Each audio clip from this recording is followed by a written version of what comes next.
সকালবেলা বাইরে এলাম রাস্তায়, হাঁটতে দেখি আজকে কত দূর যাইতে পারি। আসলে একা একা হাঁটার মজাই আলাদা, অন্যরকম একটা ফিলিংস হয়। কিন্তু পকেটে টাকা না থাকলে কেউই পাশে থাকে না।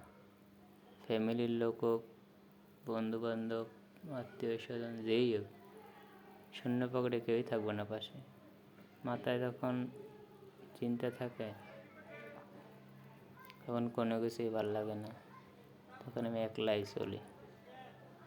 একা থাকতেই ভালো লাগে তখন। আসলে বুদ্ধি সবাই দেয়, কিন্তু টাকা দিয়ে কেউ সাহায্য করবে না, এই বাস্তবতা। টাকা থাকলে সবাই আপন, টাকা নেই কেউ আপন না, এটাই হচ্ছে দুনিয়ার নিয়ম। তো একা থাকতে বেশি পছন্দ করি, কারোর সাথে এই জন্যই মিশি না। আমি মিশেই বা কী করব, সবাই তো আর আপন না। আপন সাথে নাটক করে সবাই, সবই নাটক।